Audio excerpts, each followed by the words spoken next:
మెదక్ జిల్లా నిజాంపేట మండల వ్యాప్తంగా అకాల వర్షానికి పంట నష్టపోయిన రైతు కుటుంబాలను ఆదుకోవాలని బీఆర్ఎస్ రాష్ట్ర నాయకులు ఇఫ్కో డైరెక్టర్ దేవేందర్ రెడ్డి రాష్ట్ర ప్రభుత్వాన్ని డిమాండ్ చేశారు. ఈ సందర్భంగా ఆయన నిజాంపేట మండలంలోని బచ్చురాజపల్లి, తిప్పనగుల్ల, నిజాంపేట గ్రామాల్లోని అకాల వర్షాలకు నష్టపోయిన వరి, మొక్కజొన్న పంటలను పరిశీలించారు. అనంతరం వారు మాట్లాడుతూ ఆరుగాలం శ్రమించి రైతన్న కష్టపడి చెమచూడ్చి పంట సాగు చేస్తుంటే కురిసిన అకాల వడగళ్ల వర్షానికి రైతులకు తీవ్రంగా నష్టం వాటిల్లిందని, గతంలో బీఆర్ఎస్ ప్రభుత్వం పంట నష్టపోయిన రైతు కుటుంబాలకు ఎకరానికి 10,000 రూపాయల చొప్పున నష్టపరిహారం అందించాలని, అదేవిధంగా పంట నష్టపోయిన రైతులకు ఎకరానికి 10,000 రూపాయలు అందించాలని ఈ సందర్భంగా వారు ప్రభుత్వాన్ని డిమాండ్ చేశారు.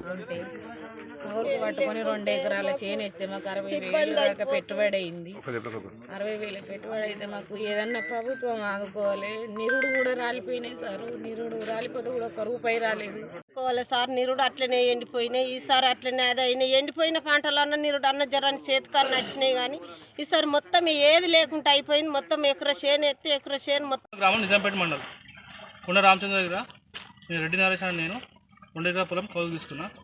ఈ వడగల వర్షానికి ఉండే ఇత్తు రాలిపోయినాయి.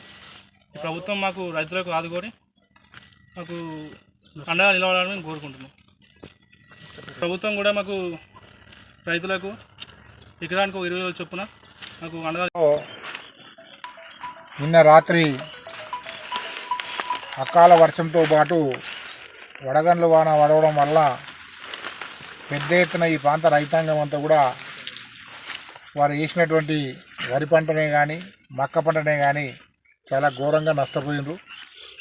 నిజంగా కూడా చేతికి వచ్చిన పంట ఇంకొక 20-25 రోజులైతే అందరు కూడా వాళ్ళు పెట్టిన పెట్టుబడితో సహా కొద్ది గొప్ప లాభం వస్తుందని చెప్పేసి ఆరుగాలం కష్టపడి ఎంతో వ్యయ ప్రయాసాలకు ఉనర్చి ఈ పంట పండించేస్తే నిజంగా కూడా చాలా ఘోరమైన పరిస్థితి ఉన్నది.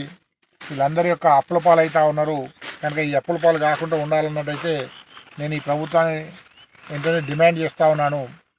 గతంలో బీఆర్ఎస్ ప్రభుత్వం ఇచ్చినటువంటి చంద్రశేఖరరావు గారి నేతృత్వంలో ఇచ్చినటువంటి జీవో ప్రకారంగా కనీసం ఎకరాకు అకాల వర్షాల వల్లనే కానీ ప్రకృతి వైపరీత్యాల వల్ల కానీ ఏదైతే పంట నష్టపోతుందో ఆ పంట నష్టానికి ఎకరా కనీసం 10,000 రూపాయలు ఇవ్వాల్సినటువంటి. మరిన్ని అప్డేట్స్ కోసం మా ఛానల్ని సబ్స్క్రైబ్ చేయండి.